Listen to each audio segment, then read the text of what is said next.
I'm doing really well, actually. How are you Hey, doing? hey man, it's Mike. I have a demon inside my colon. Oh, remember, you also just put that out over the World Wide Webulum. Hey man, I'm an open book. Yeah, yeah, okay, right.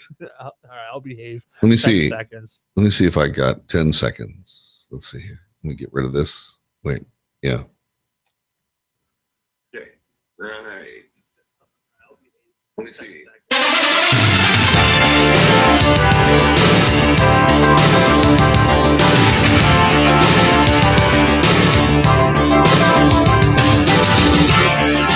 North to south, coast to coast. This is the Wells Report. My name is John David Wells. Our telephone number is 844 927 6691.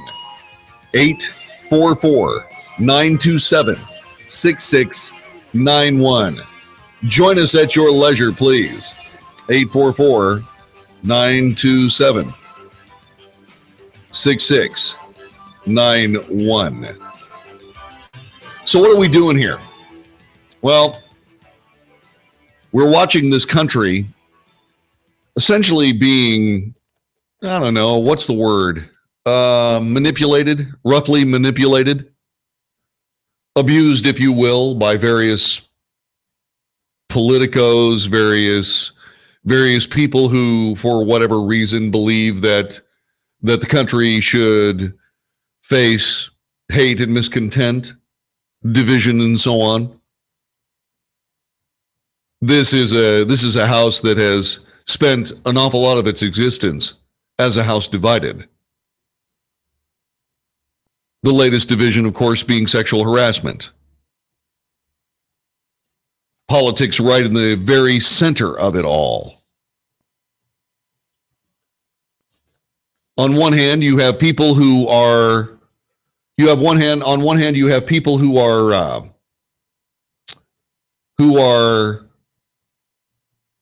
absolutely in desperate fear that one political party or another will hold sway over the country and destroy it.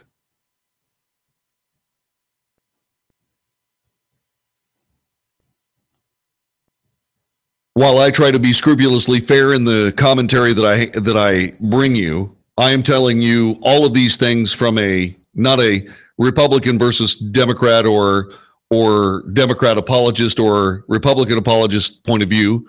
What I'm trying to do is I'm putting this on an American basis. One American who's lived his whole life looking at the Constitution on one hand and watching the government operate on a completely different set of levels and rules, totally and completely disconnected with a conversation that is set very clearly forward in the Declaration of Independence, Constitution of the United States, Bill of Rights, and the Federalist. It's almost as if people are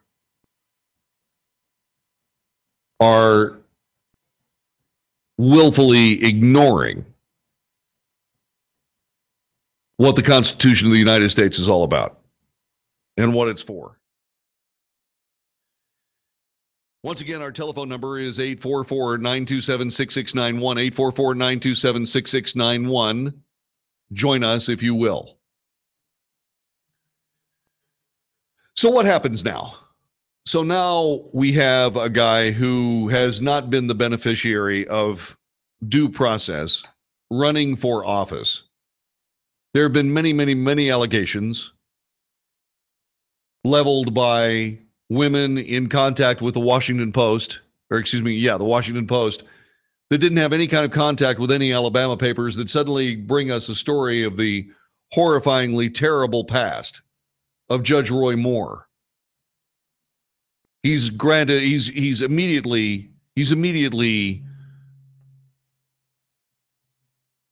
discussed as a child molester in the Sunday shows yesterday. Nancy Pelosi called him a child molester, but then said that John Conyers deserves due process. If John Conyers deserves due process, so does Roy Moore. And these, by the way, are people that are going to try to come up with some sort of set of rules and regulations surrounding sexual harassment. which is sort of like asking, oh, I don't know, a bank robber to do your security at your bank.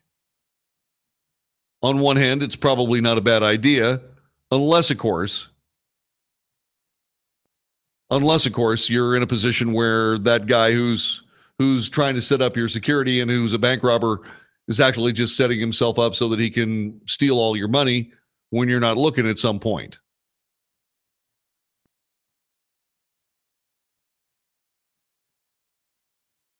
And I'm sorry, by the way, I just don't see politicians being capable of doing it. So what we have now is we have Judge Roy Moore, a guy who got zero due process, whose entire life is in danger of being run completely off the road based on allegations of mostly nameless women with no proof, with everyone, including many Republicans, just running for the let's try him in the media door, you're guilty until you're proven innocent door, and let's do all of that. And that's what they've been doing.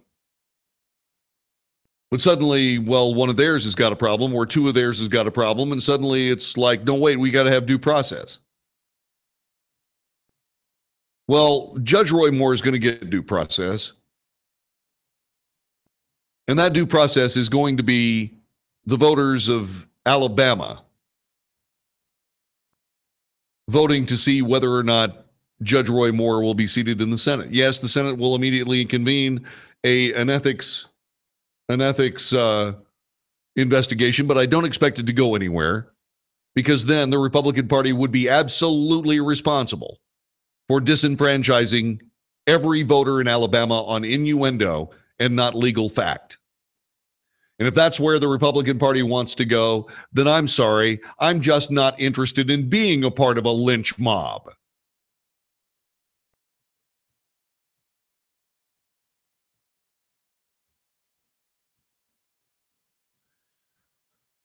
Telephone number is 844-927-6691, 844-927-6691. Rick in Capel, Texas, listening on KBDT. Thanks very much for joining us.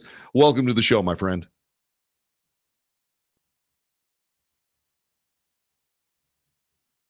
Hello. I just find it funny that on apparent alleged accusations, one of which is 40 years old, every major mainstream media outlet is focusing on Judge Moore. But as a fellow Cuban, I find it funny that nobody's paying attention to the actual criminal, Bob Menendez in Jersey. Right. Well, you know, the thing about it is that even Bob Menendez is not an actual criminal, because so far all we have is a mistrial. But at least he was indicted. He was indicted. Yeah. I mean, you know, look at John Conyers. John Conyers has actually had a case of sexual harassment settled. That means, I'm sorry, you settled it for a reason. And that reason might just look an awful lot like guilt. Absolutely. And to touch on really quick about not trusting Republicans or Democrats or given parties, that's kind of why I kind of gave up being a Republican. I just consider myself a conservative at this point. Well, I just see Paul Ryan and Mitch McConnell. They have the keys to the kingdom. They've never had a better chance to accomplish anything they wanted, but they can't do a darn thing. I don't understand. And that is exactly what this conversation is all about, Rick. Thanks very much for leading us into it. So Donald Trump finally says, hey, you know what? We'd rather have Judge Roy Moore a Republican than a Democrat, right? But that's not what Mitch McConnell says. Mitch McConnell would rather have the Democrat. And how do we know that that's the case? How do we know that the Republicans are doing their absolute dead level best to give the Democrats this seat? Well, because suddenly we have Lee Busby in the mix in Alabama. Lee Busby, probably one of the really good guys in these United States. He's a former U.S. Marine, or actually he's a current U.S. Marine.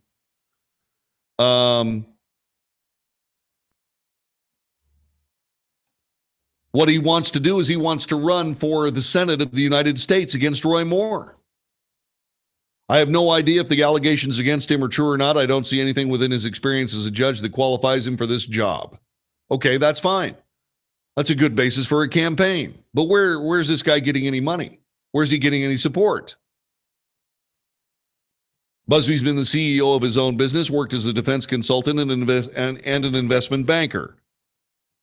Busby's has been honoring fallen Marines with sculptures like the one he's working on in his garage prior to his Senate announcement. Is this to try to split the Republican vote so that Roy Moore loses? Is Mitch McConnell supporting this probably 100% pure patriot Marine Corps colonel? Probably. Does this guy actually have a chance to win? No. So why is he in the race? Because the Republican Party wants to give the seat to the Democrat. That's why. So why is it that I or anyone else should support the Republican Party when they don't support themselves? See, at the beginning of this conversation, I'm asking you, I'm saying, you know, we vote for a particular party because we think the other one's going to destroy the nation. The rhetoric is so heated and people are so frightened that is exactly the way we feel. So when President Trump was elected, a lot of us said, okay, that's a good thing. I said that, not because I'm partisan, but because I was really worried about a leftist progressive in the presidency after a leftist progressive just left the presidency. And so were the American people. And so here we are with all of this coming together in a situation where the Republican Party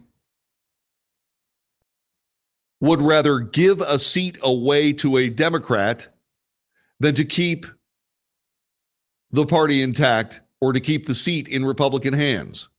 It's because I don't think they really care about whether or not they're in the majority.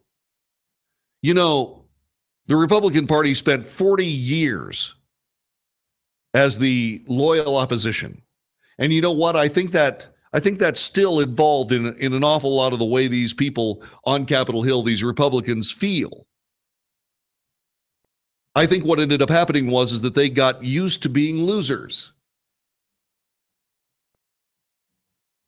And I think they kind of like being losers as opposed to having the responsibilities of leadership. What does this mean?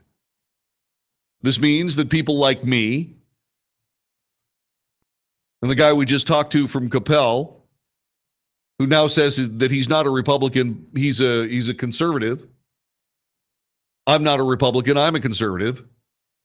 The reason that there are a lot more of us is because the Republican Party isn't worth supporting. They don't even support themselves. So who cares what they think? And they're in charge of everything?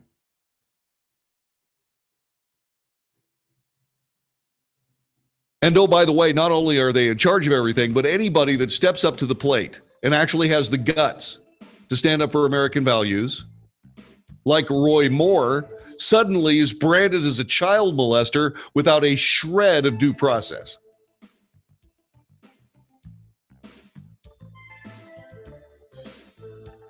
Anybody got any proof? The answer is no. Nobody's got any proof. But the Republicans have heard everything they want. The Democrats are saying, well, no, our guys, John Conyers and Al Franken, they deserve due process, even though they've both admitted their wrongdoing. Now, friends, I don't care what political parties are involved here.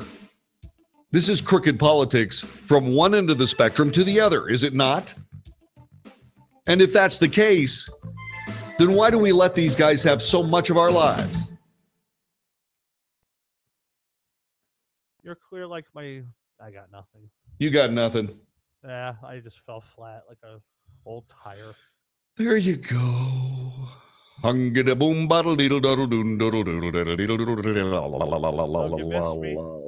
yes, of course. Mike's doing a good job. Yeah, Mike is doing fine. Hey, By the way, I heard your little back and forth with him about Thanksgiving last week. That was pretty good. Oh, I'm glad you like that. You know, You're talking about that little Macy's, the balloons, what? the Macy's balloons. You know who's like Yeah, the well, best yeah. Macy's Which is balloons? which is the best Macy's balloons? Yeah, Underdog. I always Oh, thought no. I always thought it was Underdog. Underdog, Charlie Brown, Snoopy, Yep, Garfield, yep. Those were the ones that Garfield. they talked about. and oh, who was the fifth? Oh, come on. Sweet Polly Purebred. No, not Sweet Polly Purebred. Fred Weinberg. Because you know he'll tell you he'll tell you. That's funny. No, he'll tell you he was at Macy's Thanksgiving Day Parade as a float. No, the fifth one. It was a big 80s action hero cartoon. Oh, one of the Smurfs. Those are always big. The Smurfs. Yeah. The Smurfs. Yeah, the Superman. That was another big one during Macy's. Spider-Man. Yeah. That goes Spider-Man does whatever a spider can. I gotta get my hands on the Spider-Man 61 animated. What? No, the 1960s animated Spider-Man cartoons. I gotta get my hand on that DVD. I used to have it before, and I lost it somewhere. I think my then niece stole it, but she loves Spider-Man. I didn't care. Oh my! Why do you mock me? I'm no. I'm not mocking you. I was just stretching. Me. I'm talking about raising a child. Something nobody thought I could do, and he's mocking me. I'm not mocking you. I was just stretching. Joan Crawford. Listen, butthead. Wow. I was just stretching. I I was just stretching. Stretching. Yeah. Punkazoid. Yeah, I used to make my mom so mad. Like when she would call my phone, her ringtone was "Wire coat hangers." I go because one day I go, "Mom, jeez, really?" Call it because I knew it was going to happen. That is awful. Oh, she was so mad. Oh, I don't know his name. Yeah, the guy is always about the YouTube, Facebook stream. Yes. Wants to know when it's going to come up. It already came up. It's already up. There are 12 people watching now. As a matter of fact, let's see how many of them are lurkers. And let's see how many of them are lurkers. Let me say hello to the Wells family. Wow. No. Okay. The people who there are 11 watching now. I scared one off. And there are 10 watching now, and 8 of them are lurkers. So hey guys, anybody listening down the line, I just want to let you know, next half hour we're going to be doing magic tricks and radio blackjack. Yeah, no, we're not. So he's lying. You call in now at 866 WOW 19114. Call FTD. Sure. You know, you can win lots of prizes at the door. By the way, Random Tattoo says, "Hello, Chris." Oh, I know that guy from prison. All right, here we go. Jeez.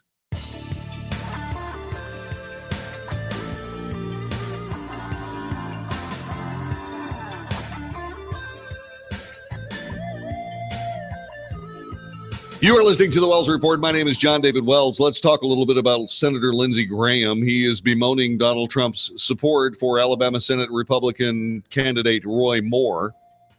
He says he calls the move a lose-lose situation. If he wins, we get the baggage of him winning. If it becomes a story every day about whether or not you believe the women or Roy Moore. Should he stay in the Senate? Should he be expelled? This on CNN's State of the Union. If you lose, you give the Senate seat to a Democrat at a time where we need all the votes we can get. The moral of the story is don't nominate somebody like Roy Moore who can actually lose the seat any other Republican could win. Well, this is Monday Morning Quarterback in there, Mr. Lindsey Graham, sir, isn't it? That's all this is Monday Morning Quarterbacking. This is a great statement to say because, well, times have been tough. Did you stand up and say, excuse me, we have due process in the United States. You are innocent until you're proven guilty. Until someone can show up in a court of law, the man stands as a candidate for the United States Senate and be done with it. I'll tell you why they don't do that. It's not that Roy Moore may have had a dalliance with younger women back 40 years ago. It's that Roy Moore supports Donald Trump. And we're getting very, very close to creating enough right-wing conservative seats in the United States Senate to start creating essentially the same problem that they have in the House of Representatives, which is the Freedom Caucus. You know, the people that actually read the Constitution and actually get the Constitution and actually support the Constitution. That's what's happening here. Roy Moore has been running for elected politics in Alabama for almost half a century. Nobody knows anything about any of this stuff. Nobody's ever heard anything about any of this stuff until it looks like he's going to win the election. And suddenly, well, he's a child molester.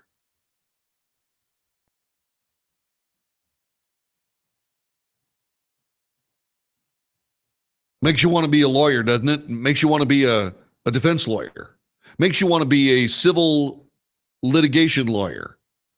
Makes you want to file a lawsuit against just about everybody in the United States.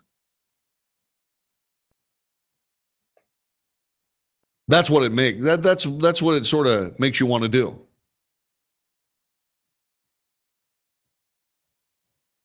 These are people that would not be able to do anything for a living, mainly because they don't know how. And these guys are standing in judgment over the rest of us. These are the people, Senator Lindsey Graham, who is doing nothing more than Monday morning quarterbacking President Donald Trump for his support of Roy Moore, would rather see the Democrat win. Oh, he'll complain about it, but he actually thinks a Democrat winning the seat is a better alternative for the Republican Party than having to explain Roy Moore.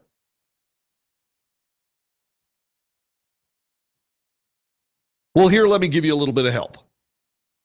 The Senate Ethics Committee will gladly entertain any kind of true support that comes from a hearing of these charges in a court of law.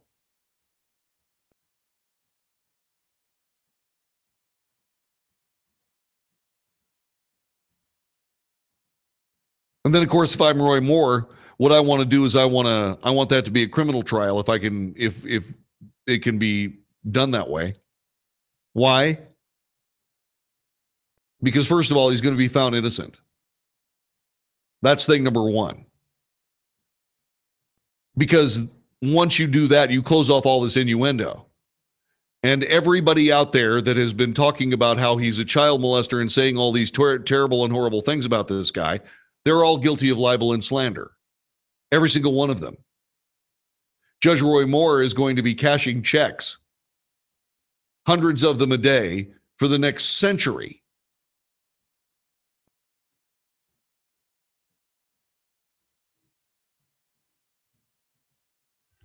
And the reason that he's going to be doing that is because everybody rushed to judgment. The Republican Party rushed to judgment. They didn't say, hey, wait a minute, you're innocent until proven guilty. No, they said, I believe the women, Mitch McConnell. He should step aside.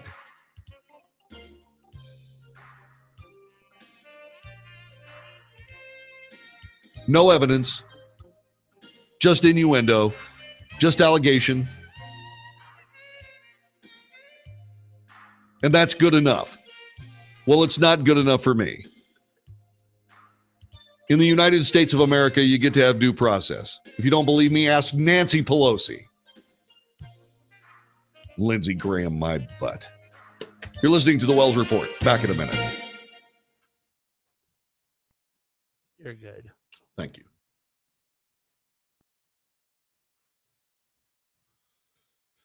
All righty. Yes, you need to give somebody the note. All right, so here's what I'm going to do. I'm going to show you the secret trick. Here it is. Come over here and you say, Chris. Hi, Chris. Yeah, who's that? That's the Philip Brown. I'm too big to talk to him. Uh-huh. He wants you to call someone. Yeah. Not right now. Please call. Please call. Why am I calling him? Who am I calling? Who is it that he's calling? Jeff Mr. Jeff Tokar. T-O. Tokar Uh-huh. of This is really aggravating. See, now you're going to screw up all my notes because you can. Of Giving Tuesday? No, he's not a Giving Tuesday. Who is he? Public Safety America 911. Public Safety America 911. Yeah, or PSA. Public Safety, That is PSA. Public Safety. Gosh dang it. America 911 at 972 965 6921. What's this guy's name? His name is Jeff Tokar. And what is he? Why am I calling him? He's a muckety muck that we're going to be doing a little bit of business with. He's going to be an interviewee. And this is for 354. Your time? Yeah. Yep. All right. I'm putting it on the call screen. That way I just have it ready. I think that's a fine plan. So, speaking of fine plans, Fine plan. No. what I'm going to do is I'm going to leave our channel 2 system up, Yes. and it's going to basically mirror what we're doing on channel 3. It's going to act as a full-on updated dead roll system. So if we have a problem, I hit a button and tape is playing. And what's going to happen is I'm going to leave the Christian and Trust News in there because I know you guys are maybe have it sold. Me and David had a little to do about it this morning. I said, David, I'm not taking it out. I'm leaving it in. Right. But I want to make sure that we understand this is a backup system. I'm not doing this for Dallas. I'm doing this for us. But I am, we can't leave the Christian and Trust News in there. That's not a problem because it's already programmed. So, How much time do I have? 30 seconds. Why are you going to go complain to me now? About No. 30 Mr. Phil. Phil. So I'll call this guy in the next break. Got my coffee? Yeah.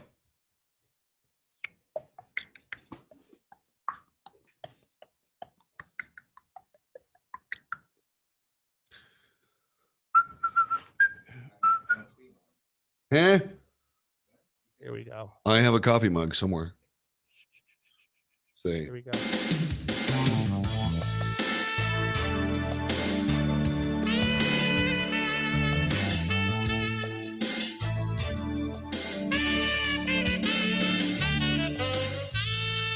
You are listening to the Wells Report. My name is John David Wells. Our telephone number is 844-927-6691. 844-927-6691.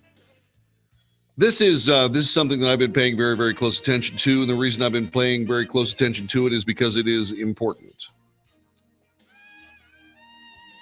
The lawyer for President Donald Trump's former national security advisor, Michael Flynn, met earlier this morning with members of the special counsel Robert Mueller's team. The latest indication that both sides are discussing a possible plea deal for General Michael Flynn. President Trump's legal team confirmed late last week that Flynn's attorney, Robert Kellner, alerted them that he could no longer engage in privileged discussions about the defense strategy in the case. That is a sign that Flynn is preparing to negotiate with prosecutors over a deal that would include Flynn's testimony against the president or senior White House officials. You got to sort of wonder just exactly what he's going to be testifying about. I don't know that there's anything there that he would feel motivated to discuss against President Trump. But make no mistake, this is significant here.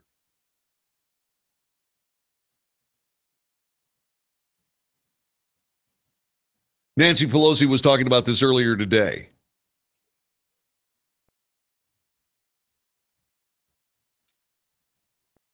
She was talking about this, at least on the Wells Report. She was talking about it yesterday, but we had her talking about it earlier today.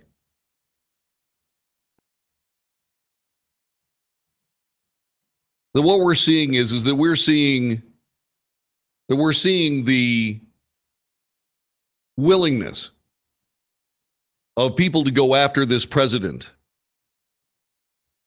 for whatever reason, and that it's unfair, and that it's outright wrong.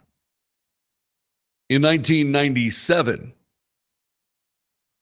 she said that there should not be someone with unlimited budget being able to go around and try to hunt up any possible thing, any possible reason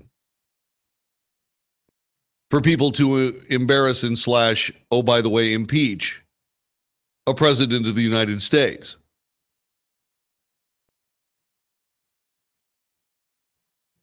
And I guess she was standing there and going, unless, of course, it's a Republican, that's a different story.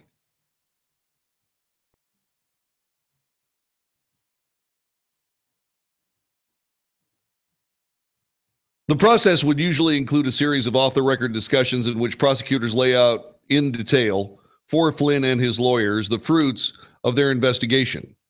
Prosecutors would provide Flynn with an opportunity to offer what's called a proffer, detailing what information, if any, he has that would implicate others in wrongdoing. When reached Monday, Kellner declined to comment on the nation of his morning visit to Mueller's offices in Washington, D.C. Sources familiar with the discussions between Flynn's legal team and the president's attorneys told ABC News that while there was never a formal signed joint defense agreement between Flynn's defense counsel and other targets of the Mueller probe, the lawyers had engaged in privileged discussions for months. Jay Sekulow, a member of President Trump's legal team, told ABC News last week that the break was not entirely unexpected. No one should draw the conclusion that this means anything about General Flynn cooperating against the president. The New York Times said just the opposite. Sources familiar with the Flynn investigation have told ABC News the retired general has felt increased pressure since prosecutors began focusing attention on his son, Michael G. Flynn, who worked as a part of Flynn's intel group.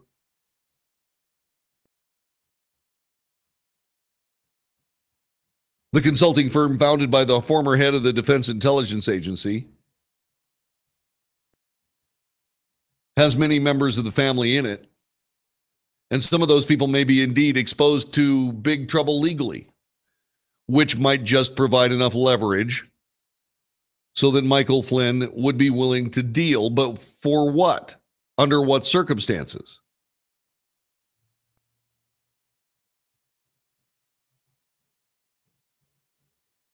Michael Flynn, who worked as a part of Flynn Intel Group, the consulting firm founded by the former head of the DIA, the Defense Intelligence Agency. He also traveled with his father to Russia in 2015 for his now famous appearance at a Moscow dinner where he sat next to Russian President Vladimir Putin. Democrats in Congress have told ABC that they forwarded information to the Mueller team alleging that Flynn illegally concealed more than a dozen foreign contracts and overseas trips during the process of renewing his security clearances. It appears that General Flynn violated federal law by omitting his trips and these foreign contacts from his security clearance renewal application in 2016.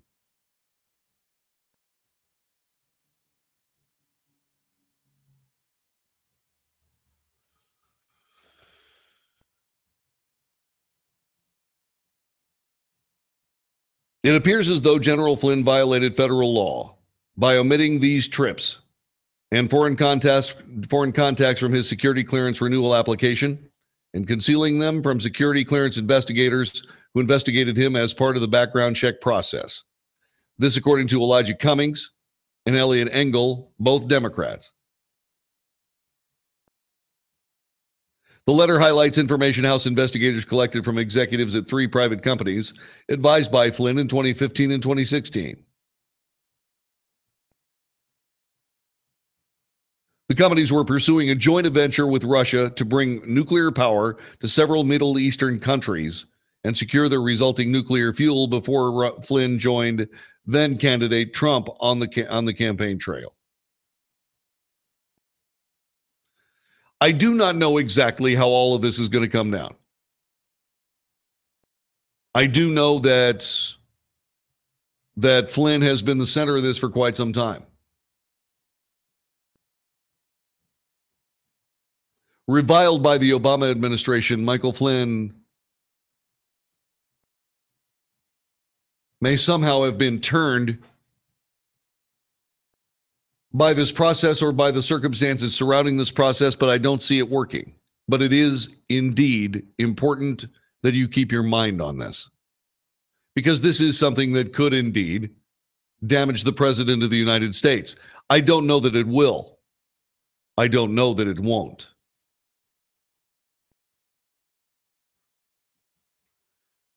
Vice President Pence has had conversations with Russian officials during the presidential transition. He also has many foreign contacts involving high-ranking foreign officials and business executives. In fact, he's got so many of those friends, they could not have been inadvertent omissions or accidental contacts.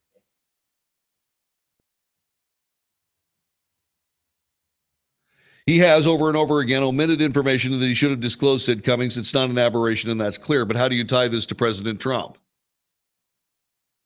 Don't know that you can.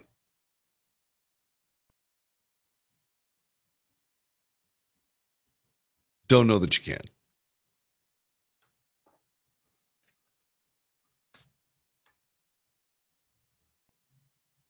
I doubt very sincerely that Michael Flynn has anything damaging against the President of the United States, which is not to say that something damaging that could damage the President of the United States isn't going to come out of this conversation.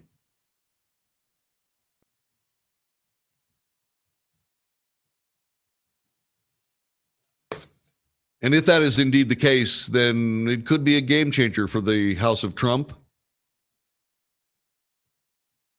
And then we'd have to start thinking about what the motivation for all these people would be.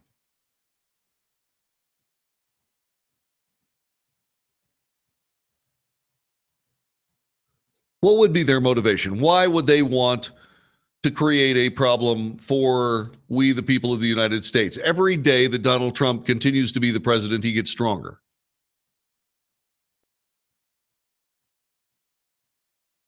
Is this really an opportunity to try to foment some sort of civil unrest at a level that we haven't seen since the 60s? I lived through the 60s. I don't want to go through that again.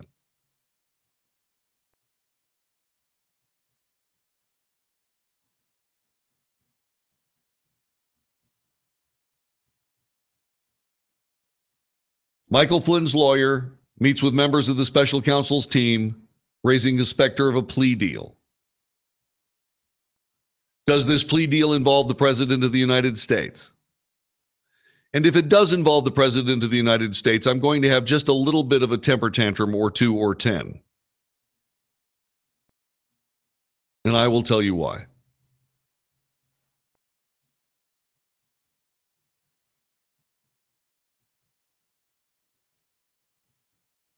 I happen to believe that we are watching a government defend itself from the people it serves. Let me say that again. I am beginning to believe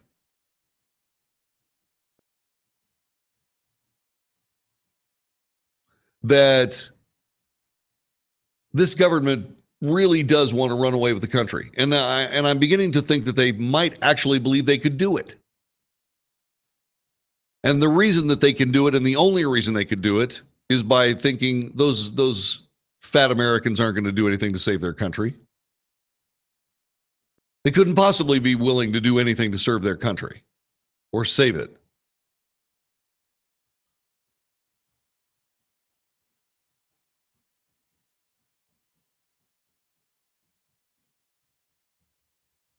And I'm really concerned.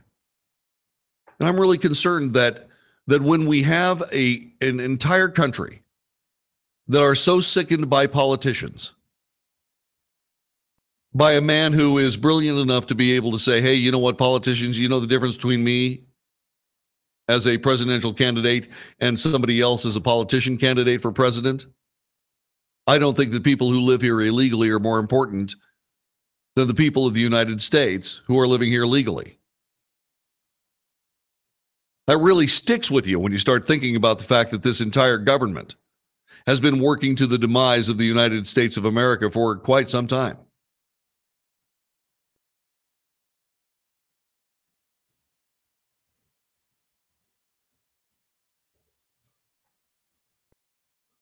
What I see here is I see a left-wing political coup against the president of the United States, right down to current generals being involved in it. I see an awful lot of people that are standing up and saying it's all horrifying that President Trump might actually start throwing special prosecutors back towards the Democrats, because when you are in a position where you're taking to court the political party that lost the last election. That's what Central American countries do. Okay. Well, what about the people who lost the previous election, tearing the country apart, casting aspersions, committing sedition on a regular basis against the current sitting president of the United States?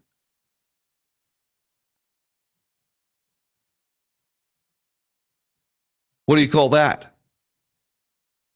If not a left-wing coup. The good news is like I said earlier, that every day the president continues to be the president of the United States. It will be harder and harder and harder for them to remove this man from office.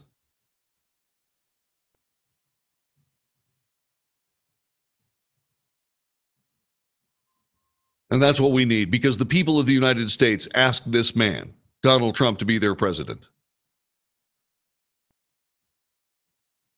That's how that worked. A sea of red launched a populist into the White House.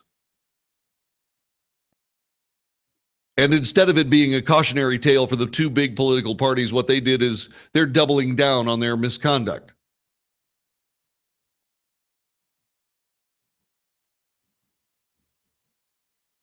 And they're doubling down on their misconduct, and they're actually doing themselves in.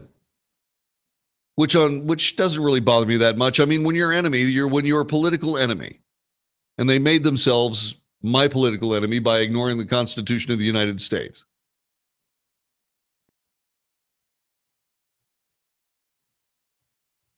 When you're in a position where you are turning back against the people of the United States and perfectly willing to disenfranchise the vast majority of Americans who voted for Donald Trump, and you're using the trappings of law, and when you can be called out by your own political party, in the case of Robert Mueller with Nancy Pelosi, when your duplicitousness, when your outrageous double standard antics become the story and become the actual operating system that you use to bring down a president of the United States who was elected by we the people, you're courting disaster. And why are you courting disaster? I've got that answer next. You're listening to the Wells Reports. This is the USA Radio Network.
Have you been talking to me at all?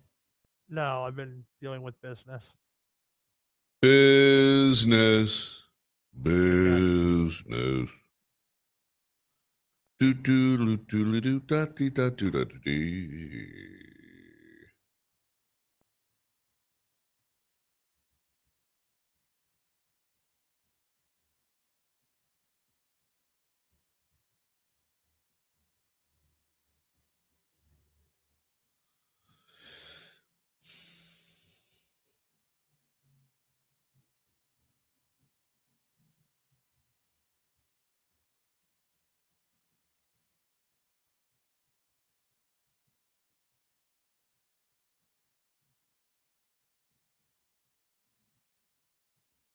Want to talk to Jeff real fast? Sure. Forward?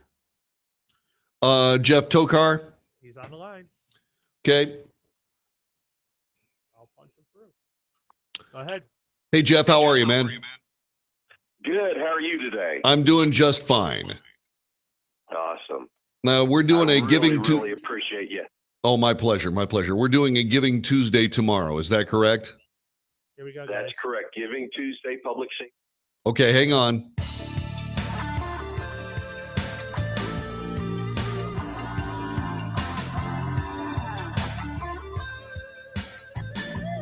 You are listening to the Wells Report. My name is John David Wells. Our telephone number is as follows: 844-927-6691, 844-927-6691. There's some other telephone numbers that I want you to keep in mind. Actually, there are codes that you can punch into your computer and into your smartphone, and you can help some people out.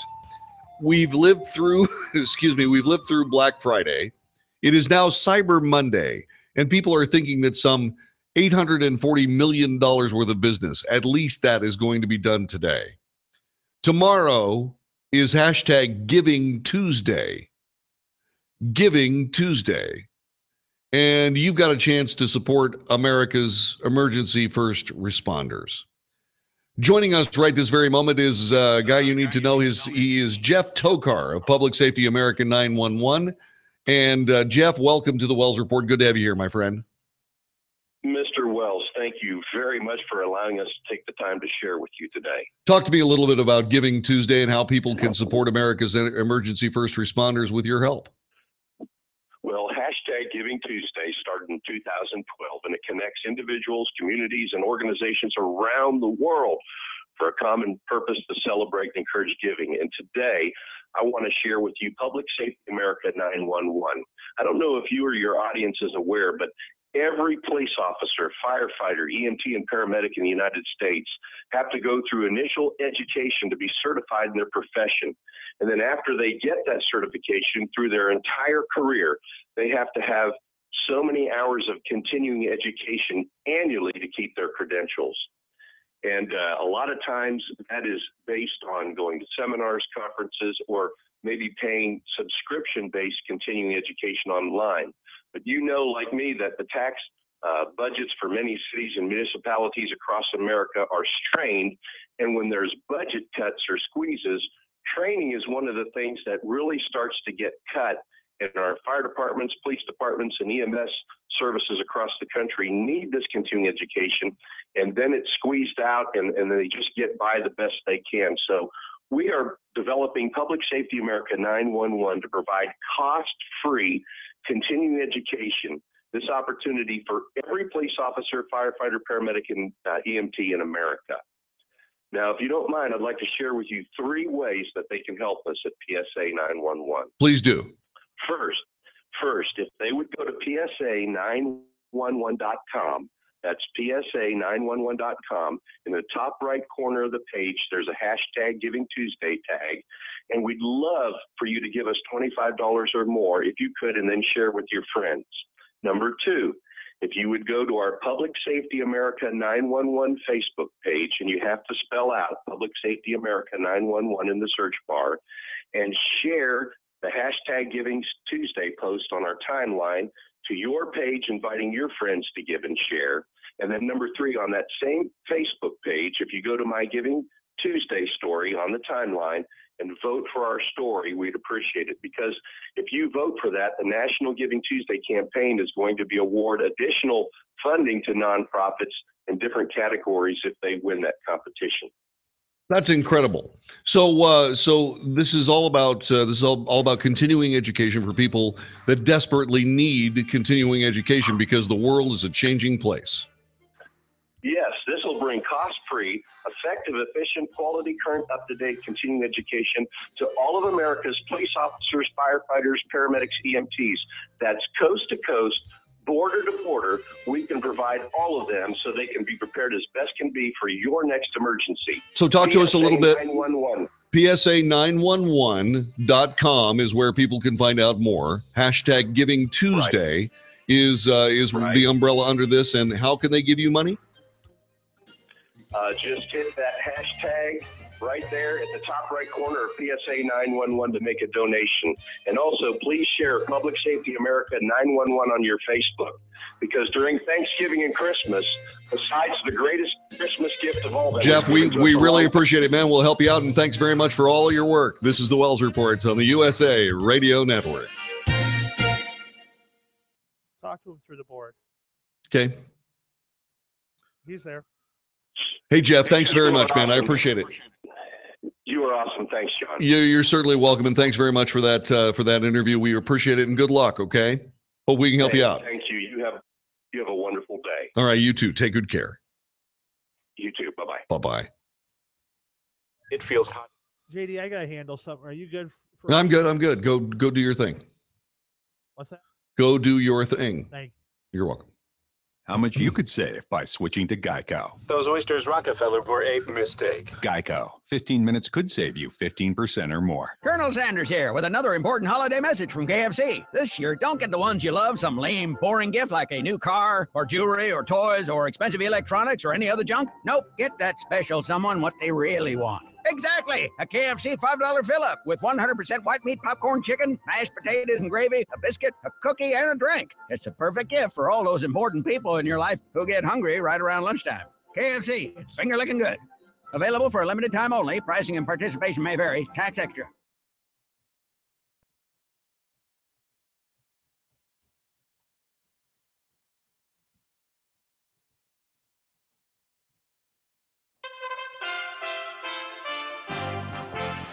If we win, we'll get some Democratic senators joining us. If we don't win, they won't be joining us. You understand that. But if we win, I think we'll probably have a bipartisan bill, meaning a number of people are going to come over. President Trump earlier today speaking at the White House saying he's optimistic that a tax bill will get passed with some Democratic support and some of the Republicans who are on the fence. One of those Republicans on the fence, Rand Paul, came out in an op-ed and said he is for the bill and will vote for tax reform. Earlier today, Senator Al Franken from Minnesota held a press conference to discuss the sexual misconduct allegations against him. Franken began the press conference by saying he let people down and apologized. To all of you, I just want to again say I am sorry. I know there are no magic words that I can say to regain your trust, and I know that's going to take time. And on this Cyber Monday, sales are expected to be over $6 billion. You're listening to USA Radio News. My name is Tim Berg. Hey everyone, Proactive has an incredible offer for our listeners only. Stay tuned for a 100% risk-free offer that includes a free deep cleansing brush and free shipping. Do you have acne or even the occasional breakout? With Prescription Strength Proactive, your acne can heal and you can prevent future breakouts. There's no better time to try Proactive. Today, we're letting all listeners try Proactive 100% risk-free. Plus, they're giving away a free deep cleansing brush and free shipping when you call right now. 800-772-7610. You heard right. A risk-free trial of Proactive, a free deep cleansing brush, and free shipping. Take it from me. Proactive really works. So here's the deal again for our listeners. For $19.95, you'll get Prescription Strength Proactive plus a deep cleansing brush valued at $55, totally free and free shipping. You're guaranteed to get clear and stay clear, or you get your money back. Call now. 800-772-7610. That's 800-772-7610. One more time. Ready? 800-772-7610. Cyber Monday is expected to bring in over $6 billion in sales. Take a listen to what these folks are doing to hunt for deals and shop on Cyber Monday. I'm actually going to a cafe right now to check out all my emails, just deals. I'm only acting on my favorite stores. And it's got to be a good one, not 30% off your already marked sale stuff. Some technology experts say there are some things you should not buy on Cyber Monday, such as gift cards and home furniture. New home sales in the nation continue to rebound. as USA Radio Network's Chris Barnes reports. The Commerce Department reporting on Monday morning that a 6.2% increase in the number of new single-family homes sold was seen in October. The seasonally adjusted annual rate of 685,000 units is the highest level since October 2007. And analysts polled by Reuters had expected a decline of about 6% last month. October, the third straight month of new home sales increases. For USA Radio News, I'm Chris Barnes. You're listening to USA Radio News. Hi, I'm Wayne Alaroot. I was one of the biggest critics of Obama in the national media. Suddenly, I was under massive IRS attack. So I hired Sam Landis. Sam did an amazing job. We won twice. I didn't owe a penny. Thank you, Sam Landis. Many of you have IRS problems, and you've spent thousands with non-lawyer tax resolution firms. Do yourself a favor. Call Sam Landis for a free consultation. Trust me, Sam Landis is the best. Sam saved my life. Call Sam at 800-WE-HELP-YOU with the letter U. That's toll free. 800-WE-HELP-YOU with the letter U. 800-WE-HELP-YOU. Tobacco truth ads start today in 50 U.S. newspapers after an 11-year delay, the Department of Justice said. A federal judge back in 2006 ordered the ads to counteract decades of oblique tobacco marketing practices. Back then, a U.S. district judge said tobacco purveyors marketed and sold their lethal products with zeal and deception with a single-minded focus on their financial success. The newspaper ads will run for about 4 months, and television ads, which will begin next week, will air for about a year. Serious allegations are made against a national franchise that caters to women. USA Radio's Chris Barnes has the story. More than 180 women say they've been sexually assaulted by workers at Massage Envy franchises across the U.S., claiming that staffers at the chain groped them and performed other acts while giving them massages. BuzzFeed reports the women accuse managers at some of those franchises of then covering up the sexual assault reports. The company has argued in court filings it's not responsible for the franchise workers, but company representatives say they will work to make sure franchises better meet Massage Envy standards. For USA Radio News, I'm Chris Barnes. I'm here. And the British. What's up?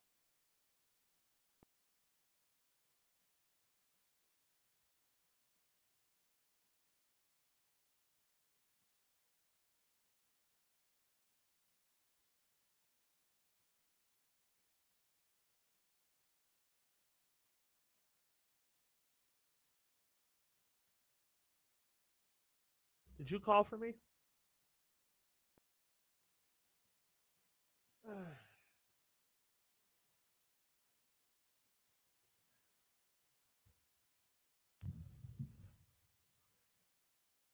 Guys, somebody talk to me.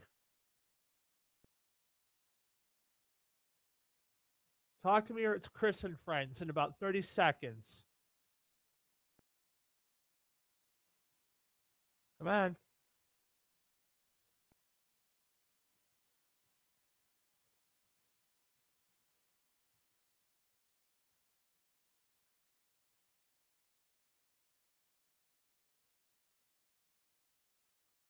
Guys.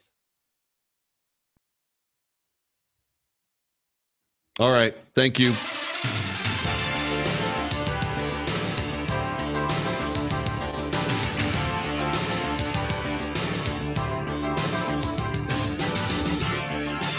Coast to coast, north to south. This is the Wells Report. Good evening. My name is John David Wells. Our telephone number is 972. That's not it. It's 844-927-6691. 844-927-6691. There's something interesting going on that has never, at least hasn't shown up anywhere that I can remember. I have never, ever seen what we are seeing in the post-Obama administration world. I've never seen anything like what has been called the deep state. What has happened in the United States following the departure of President Obama is that many people have been left in place by the Obama administration. And what they have done is they have decided that the thing for them to do is to disrupt the new administration. It is indeed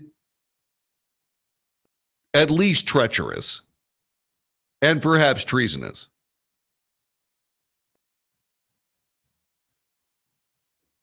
Many of the things that President Obama did right before he left office were basically setting traps for the new administration to fall into. And some of those traps were very, very effective. Michael Flynn is embroiled in one of them now.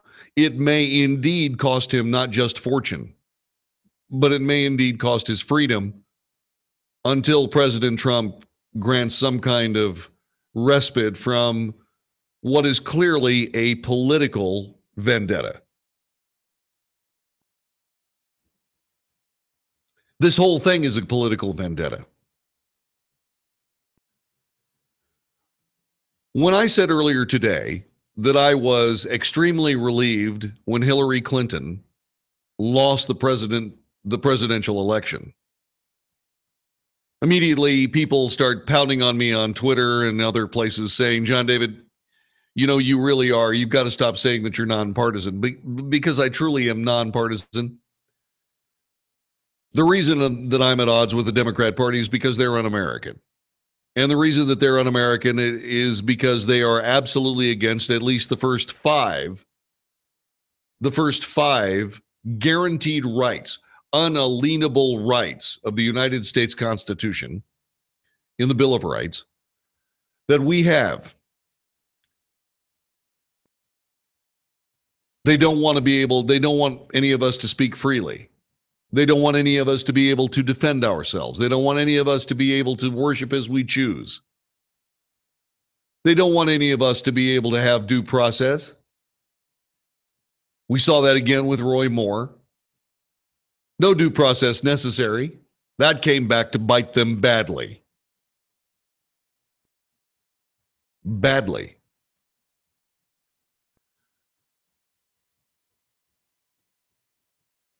All of these things are rights that are guaranteed by the Constitution of the United States, and Democrats are against them.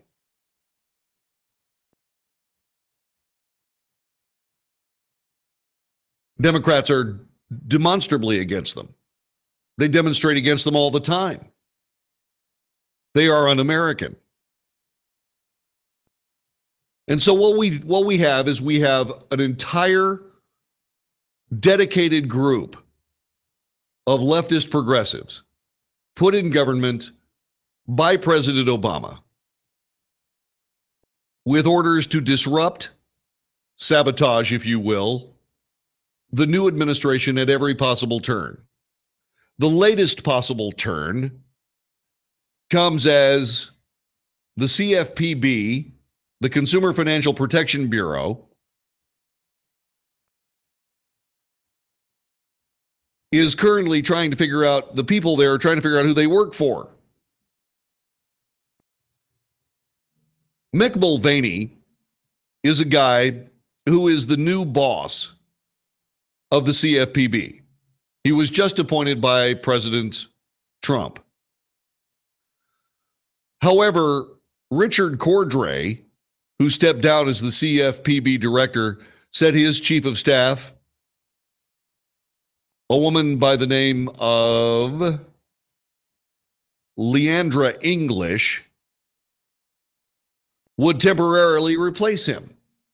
Richard Cordray, an Obama-era appointee, said that his assistant, Leandra English, would indeed be the rightful acting director, except for one small thing. President Trump has appointed somebody else to run the agency. Leandra English then filed a lawsuit claiming that she is indeed the rightful acting director, and she is going to try to put the whole thing into a court of law, which of course will do one thing only. It's temporary, but it will keep her in the agency and keep her in the office perhaps for some extended length of time, whereby she can continue to slow down, impede, obstruct, sabotage the Trump administration from moving forward with a government reorganization that is desperately necessary.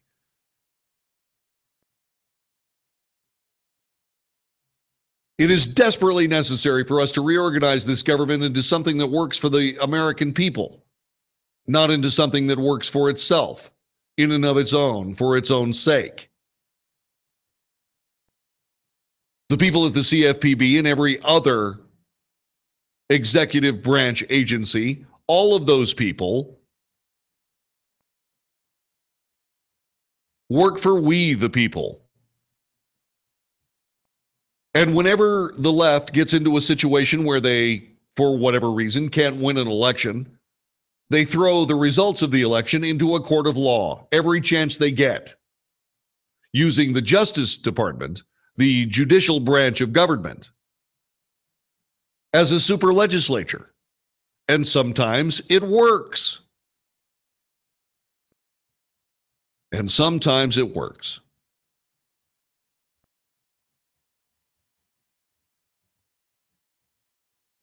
Both sides are pointing to the fine print in the dueling federal statutes to claim authority over the job running one of the most controversial and powerful banking industry regulators.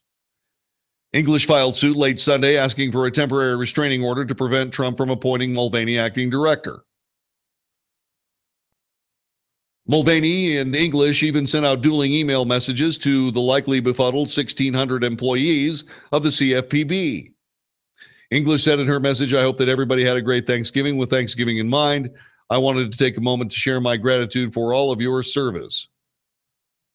And then she ended the note with her claimed title, acting director. Shortly after, Mulvaney, already in the director's office, according to photos taken by his staff, responded with his own small note that said, "It has come to my attention that Ms. English has reached out to many of you this morning via email in an attempt to exercise certain duties of the acting director. This is unfortunate, but in the atmosphere of the day, probably not unexpected. Please disregard any instructions you receive from Ms. English in her presumed capacity as acting director. I apologize for this being the very first thing you hear from me. However, under the circumstances, I suppose it's necessary. If you're at 1700 G Street today, please stop by the 4th floor and say hello and grab a donut." Mulvaney's spokesman later sent out photo evidence on Twitter that empty boxes with half of a single chocolate donut remained. In another photo, Mulvaney was shown with his jacket off in bright multicolored socks, meeting with the senior staff at the agency. He's going to win this. But this is more obstruction. This is more, well, it would be bad sportsmanship if it wasn't so treasonous.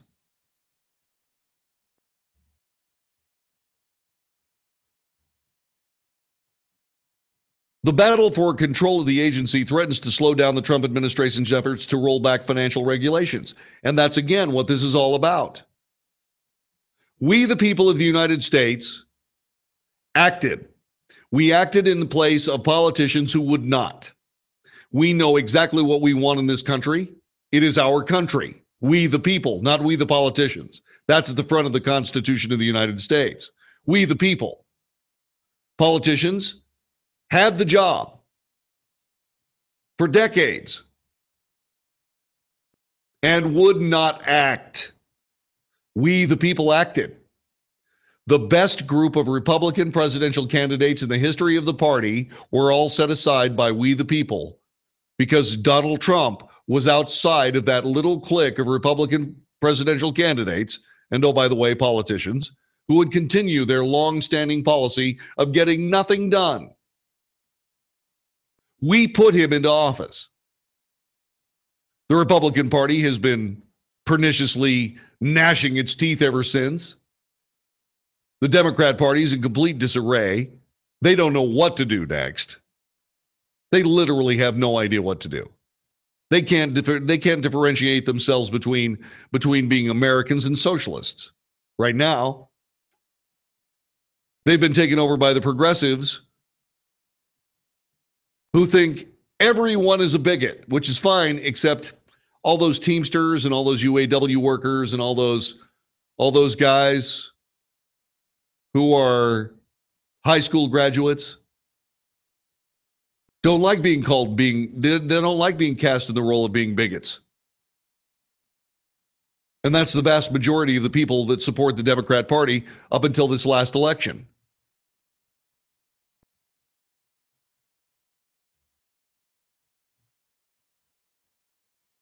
And so now what we have here is we have the people saying we want something new. We want something different. And Donald Trump gets in office and starts doing something different. And then suddenly he's confronted with all kinds of people that are getting in his way, obstructing, trying to slow him down, sabotage, all of this. And there is real, live, honest to goodness American policy that has to be enacted because we, the people, want it.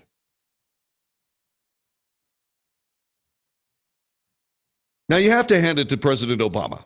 You really do. You have to hand it to President Obama because you know what he did? It's brilliant. It's a brilliant, brilliant idea. Co-opt the next administration, hamstring them with all manner of difficulty based on the fact that nobody is able to change governments in the blink of an eye. It takes longer than 90 days.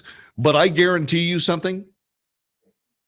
The next Republican president that gets into office is going to fire everyone and then we'll go about the business of putting people into office. And if indeed the Senate of the United States, Chuck Schumer and all of his group, want to uphold and hold back and obstruct and essentially slow down the administration getting the people in place because they refuse this advise and consent role, they just simply won't do it. They simply won't say yes.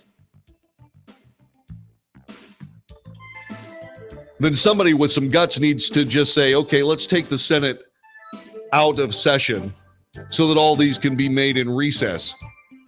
And then let the Senate come back and clean up the mess.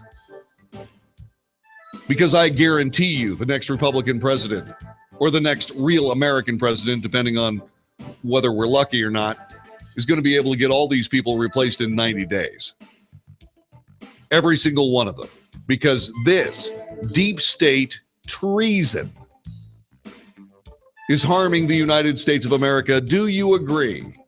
844-927-6691. This is the Wells Report on the USA Radio Network. You're clear. Why, thank you.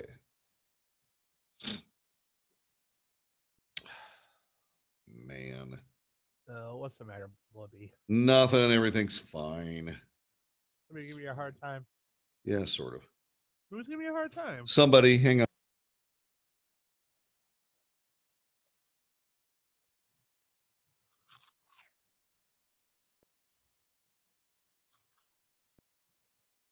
Oh, you should have twisted the bomb.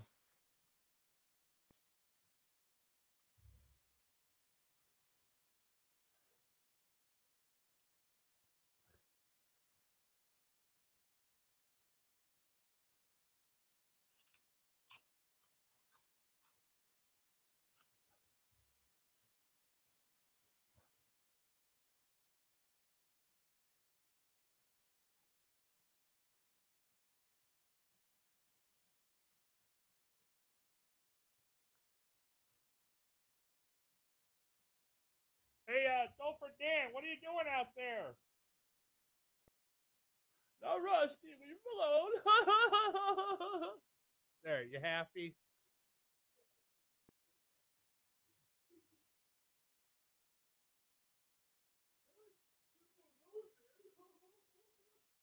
Yeah. Hey, Dan, leave me alone. Hard going through life when you're a come-over act.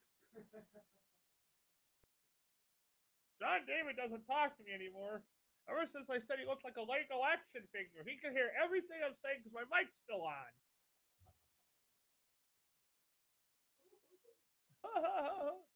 You're so original, Rusty. I know, that's why you pay me an insanely god amount of money, and I do nothing for you.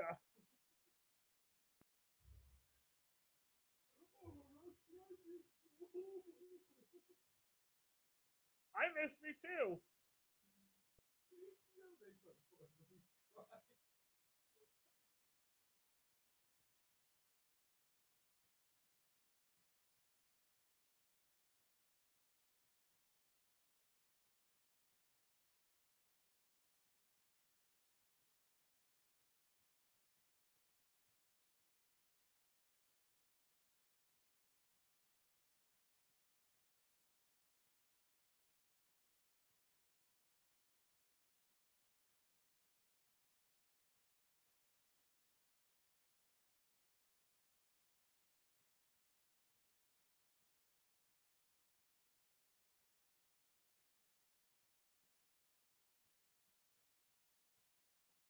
What now? Yes, sir. Oh, hi. Hi. We just had a visitor here. What? We just had a visitor here. Who? Rusty. He was here. Rusty Humphreys? Yeah, he was just here. Oh, I heard him. Yes, I did. Yeah. What's he doing? 9 to 5 at Taco Bell. Stop it. He's not working at Taco Bell. Yeah, he is. Because you know what? I could taste his work in the Senate twist. I mean, All right, will you stop it? they're really delicious. You're killing me. I knew Chris was going to be eating them. I thought I put a little extra cinnamon sugar on it. So anytime I put effort into anything. Right. All right, JD. Don't say welcome back. I hate that. Here we go.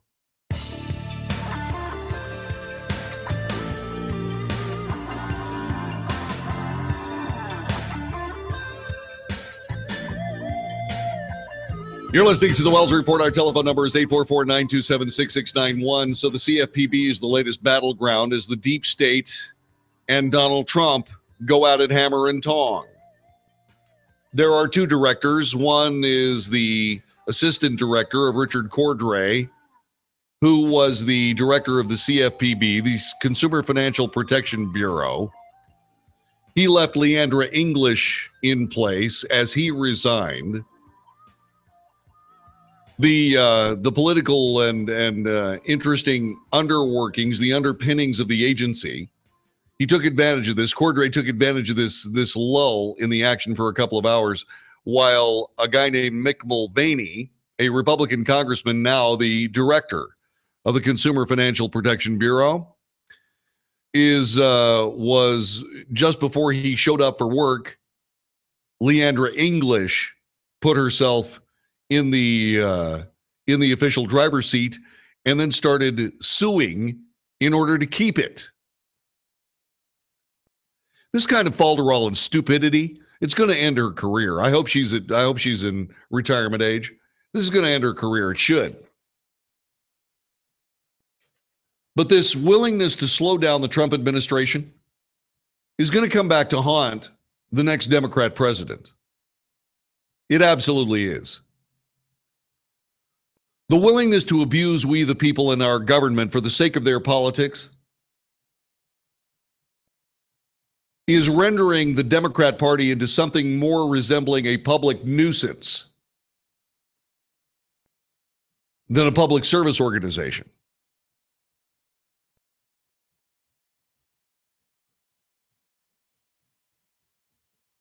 The battle for the control of the agency threatens to slow down the Trump administration efforts to roll back financial regulations. President Trump installed new leadership at the top of several other regulatory agencies, many of which have already taken a more business-friendly tone.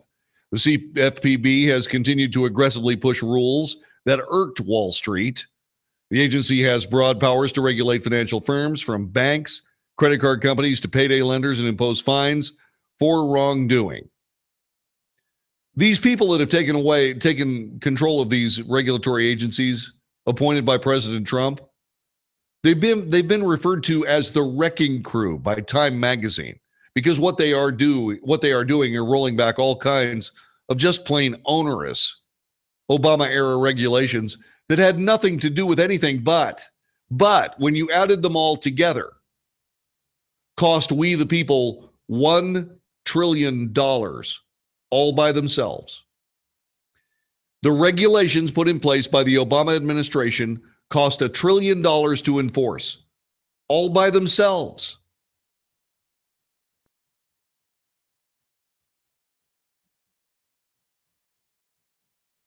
Mulvaney complained it would be difficult to have the CFPB even return a phone call. Listen to what he had to say. He said, "The place is a wonderful example of how a government bureaucracy will function if it has no accountability to anyone." Does that sound familiar to you? You know what that sounds like to me? That sounds like government Obama style. Absolutely not accountable to anyone.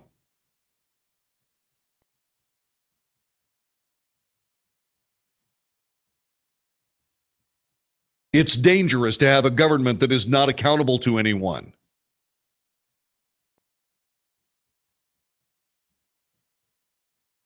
The agency is a joke in a sick, sad way, said its new director, Rick Mulvaney.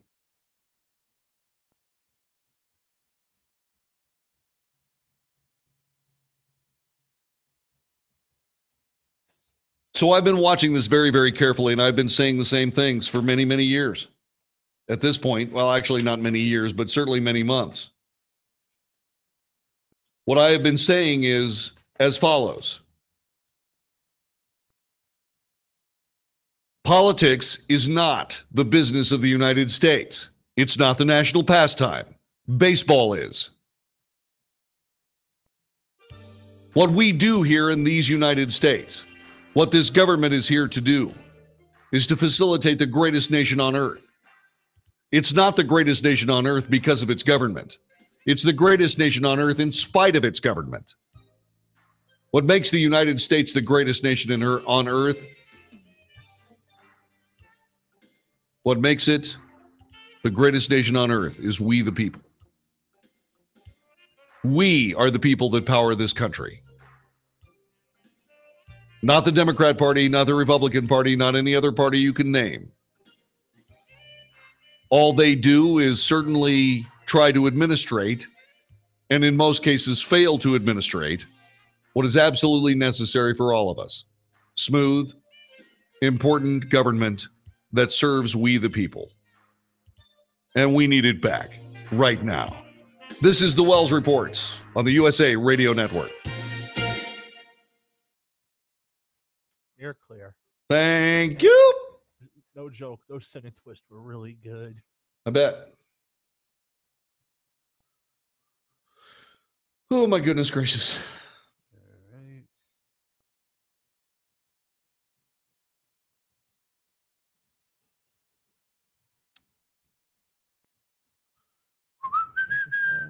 Okay, so what was going on? Let's see.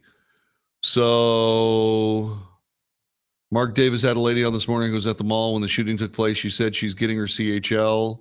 How stupid do you have to be to pull a BB gun and point it at a cop when you're stuck on an escalator? Yeah. Yeah. If JD was there, it would have been settled down, would have been settled before police showed up. Well, I don't know about that. Oh, I do. All I can tell you is, Power. if I see somebody shooting at a cop, Yeah. well, Things happen. we're going to see if all of that, marksmanship training pays off. Or in my case, feet don't fail me now. No, I don't have any problem with that. I'm not going to allow anybody to take shots at police officers. That's a real easy one. All right, so what time is it? Is it really 4:31? Have we really been on the air for 2 hours, 2.5 hours? Yes, sir. Have I sounded okay? Why do you do that like all the time? If I told you I've always told you if there's a problem, you're fine. Well, JD. Huh? Kitten. Little love bug. You're very pretty. Shut we up. all think you're pretty. Leave me alone. I don't like you anymore. Well, no, hold on. You're gonna hear this last. When you do a radio show, you're like Michelangelo, right? The microphone is your paintbrush, and the open air is your canvas. Your words are the colors. Okay? You do a fine job. In fact, I hear in Neely Plaza they're erecting a gold statue in likeness to you. Not at all. Yes. Yes. You're going to be on the Wheaties cover. Uh-huh. You know.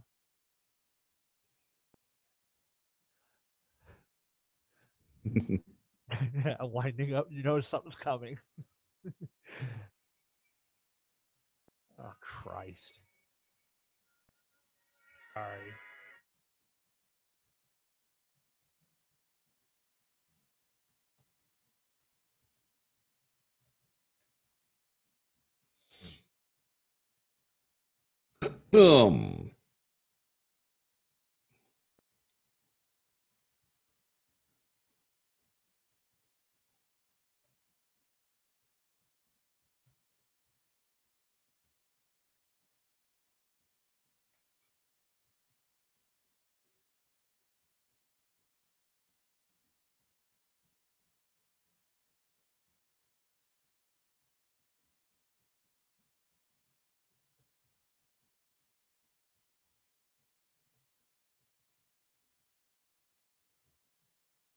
You are like, let me tell you something, my friend.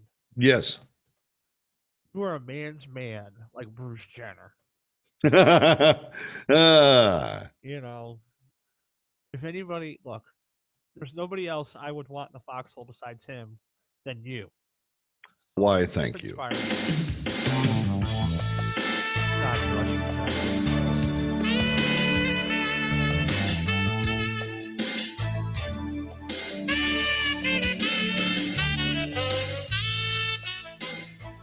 You are listening to the Wells Report. The telephone number, excuse me, as I choke to death on my own self, is 844-927-6691. 844-927-6691. In case you don't know, I live in Texas. I have never, ever, ever had trouble with allergies until I came to Texas. It's the only thing that's hard about the state is that if you don't know just exactly how miserable you can be because of a plant called mountain cedar, all you need to do is come to Texas and you will learn. Yeah. How has this affected me? Let's put it this way. I've now taken more Benadryl because of mountain cedar than I ever thought was possible. I've taken so much of it, in fact, that it no longer makes me drowsy. Drives me crazy. So in case you're wondering, sorry. Yeah. Anyway, Donald Trump is a president who has decided that since he is beholden to we the people for his office, that he will be beholden to these people as well. He is going to be beholden to them insofar as he's going to continue to communicate directly with us through Twitter. Donald Trump is able to say what's on his mind, unlike any other president in current times, or even probably throughout the history of the Republic.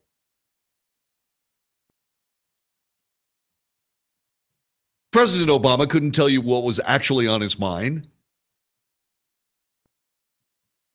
because he was essentially a progressive Marxist. Hillary Clinton couldn't tell you what's on her mind because she's a socialist.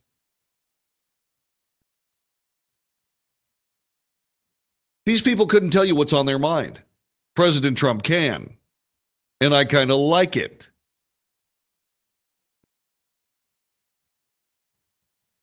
He resumed his long-running battle with what he called fake news. This is after he finished his Thanksgiving holiday at Mar-a-Lago, where he spent his Thanksgiving break. We should have a contest as to which of the networks, plus CNN and not including Fox, is the most dishonest, corrupt, and or distorted in its political coverage of your favorite president, open parentheses, me, close parentheses, unquote. They're all bad. Winner to receive the fake news trophy. CNN's Jake Tapper quoted the president's tweet, sharing a link to the CNN poll from earlier this month, reflecting Trump's approval rating at a new low. Jake Tapper, Trump approval rating historic lows, CNN.com/2017-11, or excuse me, /11/06/pol. Trump honesty, 1,628 false or misleading claims over 298 days. The problem with all that is, Jake, is that when you are being criticized for providing fake news, and CNN has actually been caught providing fake news, you can't throw more fake news on the pile to try to dissuade the original point. The president is playing chess with you, and you're losing, Jake. What you have to do is you have to start reporting the truth about the president. But you can't do that, can you? Because if you report the truth about the president, then you have to report the fact that the economy is looking pretty good just because he's in office. You got so many people throwing shade on this president for one reason or another, but he's still leading this country and making this country move.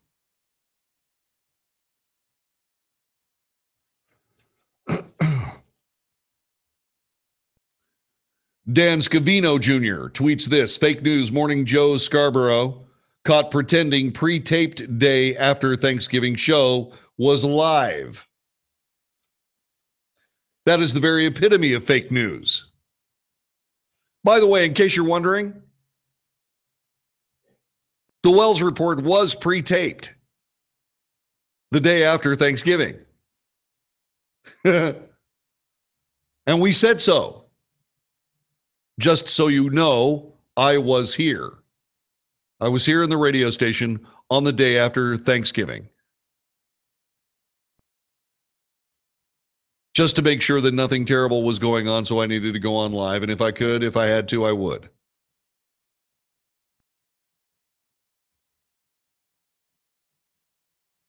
Tried to pass off their post-Thanksgiving show, that's Mika Brzezinski and Morning Joe Scarborough, as a live show. Caught by Breitbart, nailed to the wall. The good news is their ratings are terrible and nobody cares. Trump approval ratings, historic lows. Trump honesty, 1,628 false or misleading claims over 298 days.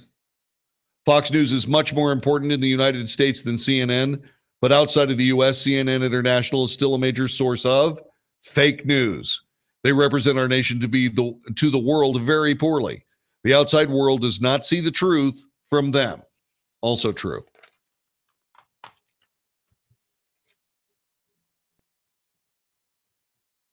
It's not CNN's job to represent the U.S. to the world. That's yours. Our job is to report the news, said CNN Communications.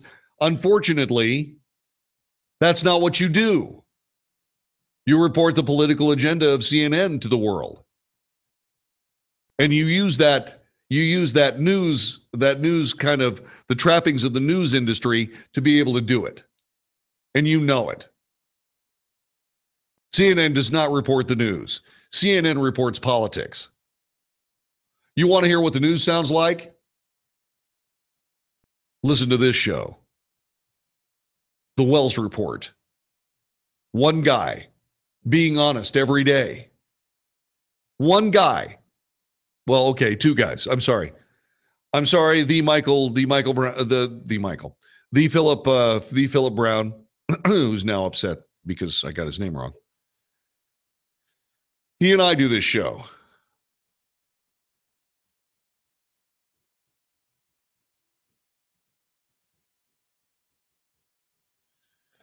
So the President of the United States is indeed engaging a dishonest media, a dishonest and biased media. And it's about time. And more importantly, it's necessary.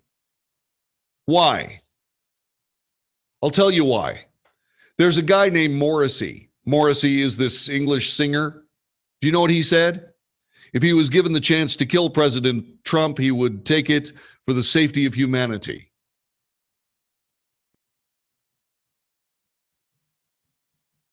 The former Smiths frontman told German publication Der Spiegel that he would not hesitate to kill Trump if presented with a button that would kill the president. I would push it for the safety of humanity. It has nothing to do with my personal opinion of his faith or his face or his family, but in the interests of humanity, I would push it. Okay, so I guess that means that he won't be coming to America for a while. All your visas just got canceled, dude.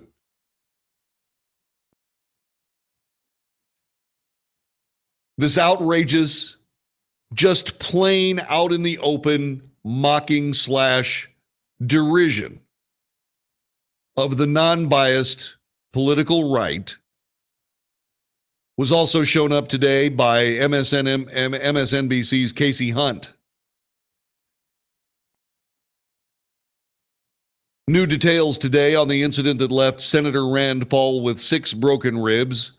This might be one of my favorite stories, said the liberal reporter.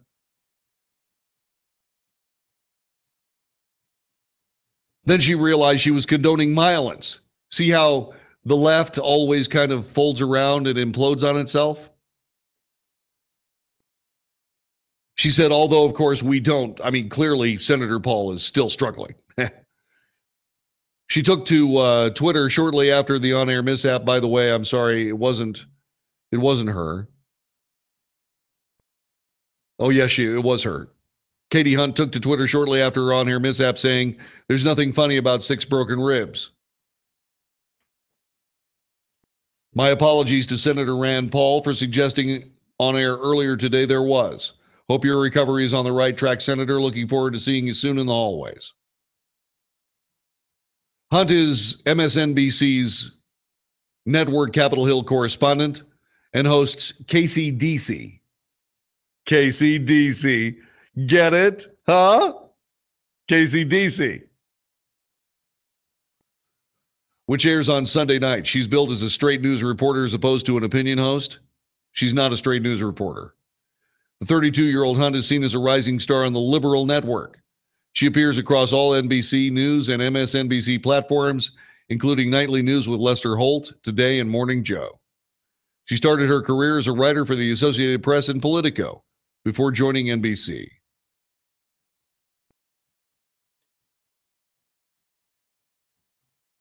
Rene Boucher attacked Rand Paul from behind while Rand Paul was mowing his lawn. Apparently, those two had some sort of history between each other. 6 broken ribs. It's a landscaping dispute. Boucher has been charged with misdemeanor assault. And then there's this. Democrat mega donor and billionaire environmentalist Tom Steyer defended his $20 million national television and digital ad campaign calling for Congress to impeach President Donald Trump, saying it's very important and urgent that we get him out of office. If you want to get him out of office, run better candidates. Spend your $20 million on doing the research necessary to find out just exactly why the Democrat Party wants to destroy America instead of actually wanting to come up with better American policies that the American people actually want. You see, the interesting thing about America is that you actually have success commensurate with your capability to convince people that you're right. The more people you convince that you're right in America, the more success you have. If you can't convince anybody in America that you're correct, then you're not very successful. And before you know it, you find yourself ignoring the rule of law, throwing money at a problem.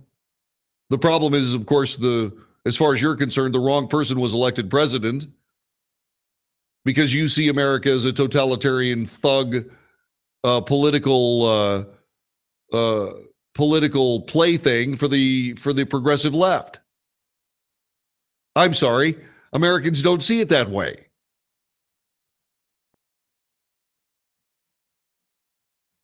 Part of me says, gosh, everybody in America has purchased weaponry and ammunition and so on and so on.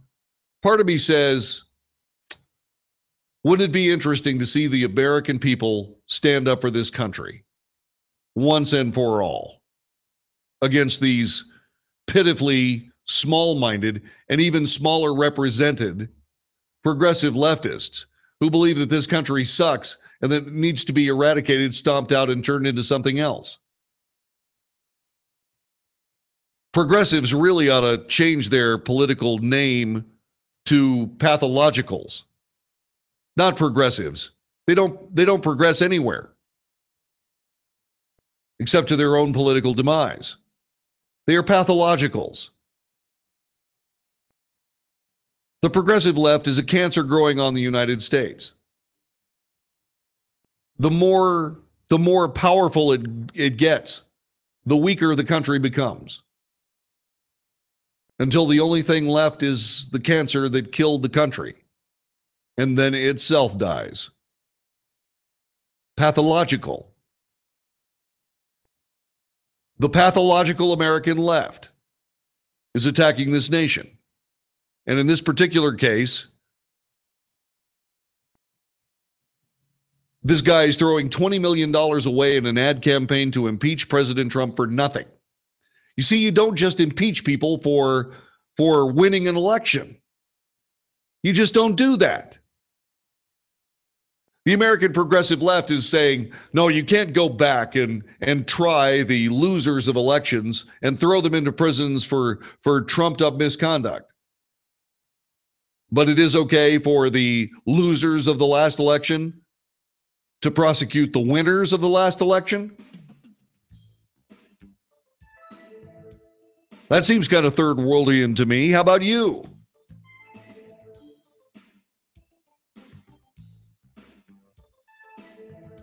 Like I said, they're pathological. It's the pathological American left. And the pathological American left needs to find something else to do. They really do. Maybe you could go get a job in Iceland. Of course, the people in Iceland would probably end up just throwing you out of the country. You know, because nobody wants your garbage. Nobody wants the garbage you're peddling. Spend your $20 million, Mr. Steyer. Go right ahead. But may I suggest that if you try to win an election, you might get a better appreciation for the country. But of course, then you'd have to like the country, wouldn't you? And that's not on the table, is it? This is the Wells Report on the USA Radio Network. You're clear. So I want to say this to you now before, because I'm right as the show ends, I'm going to hang up with you. Yeah. So I'll say goodbye now. Yeah. Today. So if I just hang up on you, don't take it personally. Oh, sure. Oh, come on, baby. Don't be like that. Come on. Come on. Come on. We'll go out for Chinese. You're so pretty to me. Leave me alone. I could go for some Chinese, actually. Which do you think, the Philip Brown? Do you think Bobcat or Royal Engagement?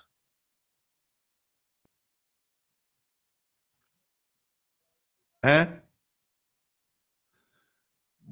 Royal Engagement or Bobcat? The Bobcat, Royal Engagement? You never let me have any fun. Me too. What, you want to hear about the Royal Engagement? No, actually, she's kind of hot. I'm not going to lie. What? She's hot. That's true. Doggone it, you're right. I agree. I said the same thing to somebody yesterday. Eh? Huh? No, I'm not going to do 2 minutes on both. Yes, the Bobcat stuck in the grill for 50 miles. And Mark, you're completely and totally welcome, my friend. I'm glad you're here to watch it. Extreme tactical training in Waxahachie. Is that an invitation? I never get invited to anything. That's because you live in the wrong place. No, I actually live in the right place. In about another month, when you get the freezing rain, you tell me about the right place. I enjoy summertime in January. Summertime, summertime, summertime, summertime. You want to hear something funny real quick? So when my Sure. uncle was visiting here from Ohio. Oh, yeah? Okay, let me finish. Of all places, now here in Phoenix, like I know you know this, living in Texas, you know we have good Mexican joints here, right? Oh, yes. There's a couple good authentic Mexican joints not far from us. I want to go Buffalo Wild Wings. No. What? I want to go Buffalo Wild Wings. No. I like their wings. You can have Buffalo Wild Wings in Ohio. And he goes, oh, come on, I just want to see if it's like okay, we'll go to Buffalo Wild Wings. It was me and my aunt. That was my mom's brother and sister. So we're sitting there. He goes, I'm not used to this because the ones who are in Columbus have all Ohio State stuff, and it's all Phoenix and Arizona sports stuff here. Because you're in Phoenix. Yeah, Arizona. Yeah. Yeah. So, The and then- greatest Mexican restaurant in the world is Lindo Michoacan in Las Vegas on Maryland Parkway. I know exactly what you're talking about. God, I love that restaurant. Actually, you know the other one I liked? What? Filipinos. I'm not even joking. What is it? Filipinos. Filipinos. I don't think I ate Shop there. in Maryland. It was like Trop in next- Maryland? right next to Texaco. Huh. I loved Lindo Michoacan. God, they Yeah. were great. Oh, they were fantastic. That's the one that had the yellow marquee, right? I don't know. I can't remember. It was just the one that had it was insanely difficult to park there because Yeah, I know where you you're had to talking drive about uphill. Yeah. They had a great bunch of restaurants on Maryland Parkway. Good times. Let's go back. Let's give our regards to Paul Lyle. Oh, that's funny. Here we go. Take care, and I'll talk to you soon.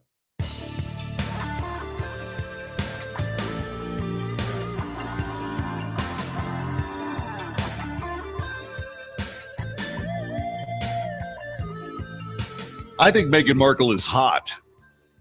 I think she is. You know, I do. Prince Harry has apparently picked a good one. He is now engaged to Meghan Markle. Yeah. They had their first. I'm sorry. Was that you? Correct. Yeah, that was me. That was you? Thank you. Okay. Yeah. Prince Harry and Meghan Markle made their first appearance as an engaged couple, briefly posing for photographers on the grounds of Kensington Palace. This is hours after their engagement was announced. Harry was wearing a blue suit and tie. He said he was thrilled the details about his proposal would come out later. He was then asked if the proposal was romantic, and he replied, "Of course. I showed her my ring."